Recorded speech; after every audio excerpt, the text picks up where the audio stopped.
त्योहारों का सीजन हो और एसएससी का कोई एग्जाम ना हो, ऐसा तो पॉसिबल हो ही नहीं सकता। तो एसएससी ने अपना एक और नोटिस रिलीज कर दिया है, लेकिन इस नोटिस के साथ में ये बात तो क्लियर हो गई है कि एसएससी सीजीएल का जो एग्जाम होना है, उस एग्जाम का नोटिस बहुत जल्दी आपको देखने को मिल सकता है। आपको ध्यान होगा कि अभी कुछ दिन पहले हम लोगों ने एक एग्जामिनेशन के बारे में बात की थी, जिसको एसएससी ही कंडक्ट कराता है, और वो एग्जाम था आपका कौन सा वाला, स्टेनो वाला, राइट। उसके बाद में आपकी एक और एग्जाम डेट आ गई, दैट इज फेस के एग्जाम की। यही दोनों वो एग्जाम थे जिनको होना था जून से जुलाई के बीच में, जिनको अब कंडक्ट किया जा रहा है। इसका मतलब ये है कि जो जून से जुलाई वाले थे वो अब आपके अगस्त में हो रहे हैं, तो जो अगस्त से सितंबर वाले थे वो आपके सितंबर एंड से अक्टूबर के बीच में कंडक्ट किए जाएंगे। ऐसा एक अनुमान लगाया जा सकता है, और ये एग्जाम कौन सा है, दैट इज सीजीएल। इसी के साथ में सीएचएसएल भी है। सीएचएसएल भी अभी पेंडिंग पड़ा है, इसका तो नोटिफिकेशन ही नहीं आया, जबकि इसका नोटिफिकेशन जो है वो अगस्त से सितंबर के बीच में आना था, बट अभी इसके ऊपर भी कुछ नहीं आया। तो आइए जरा इस सेशन के अंदर इसी टॉपिक के ऊपर डिस्कशन कर लेते हैं। तो सबसे पहले तो देखो यहाँ पे जो कल नोटिफिकेशन आया है, पहले उसके बारे में बात कर लेते हैं। सिलेक्शन फेज का एग्जाम आपका 16 से लेकर 26 सितंबर 2026 के बीच में कंडक्ट कराया जाएगा, और जो बाकी फर्दर अपडेट्स होंगी वो एसएससी के ऑफिशियल वेबसाइट के ऊपर आपको देखने को मिलेगी बहुत जल्दी, ठीक है। यहाँ आप देखोगे तो यहाँ पे जो इनका नोटिस बोर्ड है, इसके ऊपर आपको जितने भी नोटिस हैं, जितने भी अनाउंसमेंट्स होते हैं, वो आपको यहाँ पर देखने को मिलेंगे। ये वाला सेक्शन, ये वाला सेगमेंट आजकल बहुत ज्यादा एक्टिव चल रहा है, और मैंने आपको वैसे भी बोला था कि 15 अगस्त हो जाएगा, 20 अगस्त के बाद में देख लेना एसएससी का नोटिस आएगा। तो एसएससी का नोटिस आपका कल ही आ गया, ठीक है। चलिए, अब इसी के साथ में एक और एग्जाम का नोटिस आया था, वो था आपका यहाँ पे combined Hindi translator examination and stenograph grade C and grade D का एग्जाम का नोटिस भी आया था। ये एग्जाम आपका 9 से 12 सितंबर के बीच में होगा। तो पहले आपका ये स्टेनो वाला पेपर होगा, इसके बाद में आपका यहाँ पे सिलेक्शन फेज वाला जो एग्जाम है वो होगा, और इसके बाद में आपका जो सीजीएल का पेपर है वो कंडक्ट कराया जाएगा। तो अप्रोक्सीमेटली अगर हम देखें तो क्या एग्जामिनेशन डेट हो सकती है, तो आप ये मान के चलो कि 30 अगस्त के बाद में कोई ना कोई अनाउंसमेंट सीजीएल का भी आपको देखने को मिलेगा, ठीक है। और ये जो अनाउंसमेंट यहाँ पर देखने को मिलेगा, तो ये आपकी जो डेट है ये 16 से 26 सितंबर है, 26 सितंबर है ना। यानी कि जो आपका सीजीएल का एग्जाम होगा वो आपका 20 सितंबर के बाद ही कंडक्ट होगा।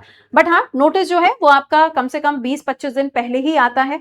तो होपफुली जो अनाउंसमेंट है वो आप मान के चलो सितंबर का फर्स्ट वीक या फिर अगस्त का एंड जो होगा, वहां पे आपको एसएससी सीजीएल कब होना है उसका नोटिस आपको मिल जाएगा। इतना तो देखो फॉर श्योर है, जो अंदाजा यहां से लगाया जा सकता है, ठीक है। अच्छा, इसके अलावा पॉइंट आता है कि भाई अगर हम एसएससी सीजीएल की बात कर रहे हैं, तो इस एग्जाम में जो चेंजेस हुए उस चेंज को देखते हुए सबसे ज्यादा जरूरी हो चुका है हमारी स्पीड एंड एक्यूरेसी। ओके, तो स्पीड और एक्यूरेसी को अगर हम देखें तो यहाँ पर आपका जो पेपर होगा उसमें सेक्शनल टाइमिंग भी आ गई है, 25-25 सवाल, 15-15 मिनट का समय। तो इसके लिए आपको प्रॉपरली मॉक लगाना है, या आप ऐसे समझ लो कि एक हफ्ते में कम से कम 2 मॉक आपको लगाने हैं। एक अच्छे स्टैंडर्ड लेवल के मॉक लगाइएगा, ऐसे ही कुछ भी मत लगा लीजिएगा, है ना। कुछ भी इन द सेंस वो चुटकुट पुटर वाले जो सवाल होते हैं उसको सॉल्व करने से काम नहीं चलेगा, है ना, कि ये पर्टिकुलर डांस कौन से स्टेट में होता है, वो जमाने गए। उसके लिए 11 बजे की जो आपकी सीरीज है वो सीरीज हम स्टार्ट करने जा रहे हैं, तो वो आपको यूट्यूब पे ही क्लासेस मिल जाएंगे, तो आप उसको रेगुलर अटेंड करिएगा, आपके लिए ज्यादा बेनिफिट लेकर आएगा वो, ठीक है। तो एक तो ये चीज हो गई। दूसरी चीज, अभी बातें चल रही थी कि डिस्क्रिप्टिव वाला सेक्शन भी ऐड हो सकता है, बट देखो अभी तक तो ऐसा कोई नोटिस आया नहीं, और अगर लास्ट मोमेंट पे ऐसा कोई नोटिस आता है तो वो टीयर 2 में होना है, तो वो तो बात की बात है, पहले टीयर 1 हमें क्लियर करना है। तो टीयर 1 को बेहतर करने के लिए सबसे ज्यादा जरूरी है आपकी एक्यूरेसी एंड स्पीड। उसके ऊपर जिन बच्चों ने अभी तक काम करना शुरू नहीं किया है, काम करना शुरू कर दीजिए, क्योंकि जैसे यहाँ पे ये दोनों एग्जाम्स बैक टू बैक आ गए हैं, तो इसके बाद में आपको सांस लेने का भी मौका नहीं मिलेगा, फटाक से नोटिफिकेशन आ जाएगा, एग्जाम डेट आ जाएगी and you have to go, ठीक है। तो अब ज्यादा समय नहीं बचा है, ये बात तो क्लियर हो चुकी है, क्योंकि अभी फेस्टिव टाइम चलेगा, रक्षाबंधन पूरा एक हफ्ता लेके चले ही जाएगा, क्योंकि वीकेंड पड़ रहा है, अब घर तो रुक के आओगे ही ना।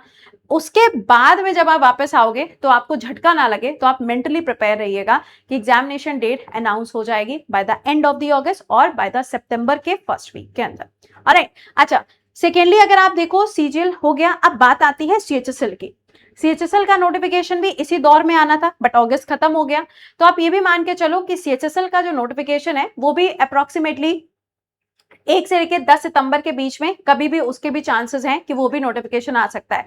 बट ये जितनी डेट्स मैं आपको बता रही हूँ, ऐसा कहीं पर ऑफिशियली लिखा नहीं हुआ है, मैं आपको बहुत क्लियरली बता दूं, क्योंकि कुछ बच्चों का क्या होता है ले जाएंगे, अरे ये वाली डेट देखो इन मैम ने बताई है तो इसी डेट को पेपर होगा, ऐसा कुछ नहीं है, ठीक है।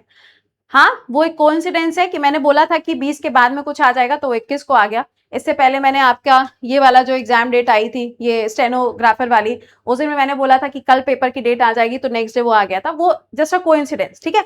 बट ये कोइंसिडेंस कैसे होता है, जब आप ये डेट्स को थोड़ा सा देखते हो, इसके ऊपर थोड़ी क्लैरिटी आती है ना, तो अपने आप वो दिमाग में आता है कि अच्छा ये हो सकता है। ओके, तो बस आप ये मान के चलो तो समय बहुत ज्यादा नहीं बचा है ना। और ये जो हमारा प्रिपरेशन का टाइम होता है और जो हमारे दिमाग में चल रहा होता है कि यार मुझे सिलेक्शन लेना है, ये जो बीच का फेज होता है ये बहुत ज्यादा ड्रामेटिक फेज होता है।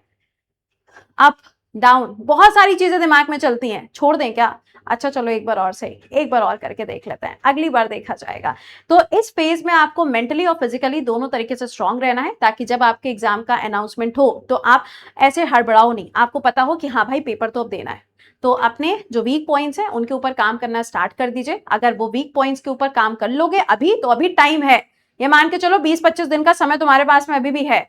तो अभी अगर आप ऐसी सिचुएशन में हो कि यार अभी तो कुछ रिवाइज नहीं किया, तो अब आप वो शुरुआत कर सकते हो, अब कोई दिक्कत की बात नहीं है। चलिए, तो ये मैंने आपको इसके बारे में बता दिया। बाकी अगर लास्ट मिनट रिवीजन आपने नहीं किया है करंट अफेयर्स का, तो जैन टू जून तक का मैगजीन आपके लिए फ्लिपकार्ट पे अवेलेबल है, हिंदी इंग्लिश दोनों लैंग्वेजेस में।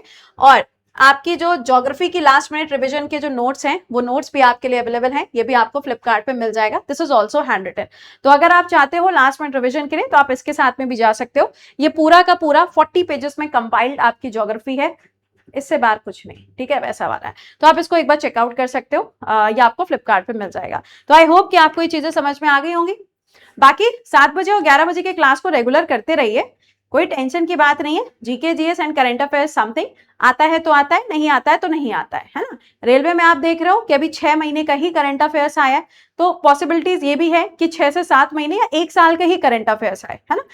क्योंकि ऐसा डिफाइन नहीं है ना कि 2 साल का आएगा, बट हाँ आप लेके चलो कि 2 साल का तो मायने रखता है कि आपको आना ही चाहिए भाई। चलिए, तो बाकी wish you very good luck, अच्छे से अपनी तैयारी करिए और जितना ज्यादा हो सकता है उतना ज्यादा अच्छे से अपना जो सिलेबस है उसे कवर करिए। बाकी मैं चाहूंगी कि कमेंट सेक्शन में आप मुझे लिख के बताइएगा कि हम लोग मंडे से जीके के पार्ट को स्टार्ट करें या फिर मिक्स टाइप के जो जीएस के क्वेश्चन होते हैं उसकी शुरुआत करें। जीके आपका जो मैं सोच रही हूँ वो टॉपिक वाइज एक एक टॉपिक को लेके उसका ओवरव्यू देके उसके ऊपर क्वेश्चन कराओ, या फिर जीएस के जो आपके सब्जेक्ट्स हैं उसमें जैसे पॉलिटी ले लिया तो पॉलिटी के हमने हर चैप्टर से मिक्स्ड टाइप के जो क्वेश्चंस है वो कराना स्टार्ट करो। आप मुझे कमेंट में लिख के बताइएगा, हम उसी हिसाब से उसकी स्टार्टिंग करेंगे 11 बजे के स्लॉट में, ठीक है। चलिए, टिल देन खुश रहिए, मुस्कुराते रहिए, bye bye and take care to all.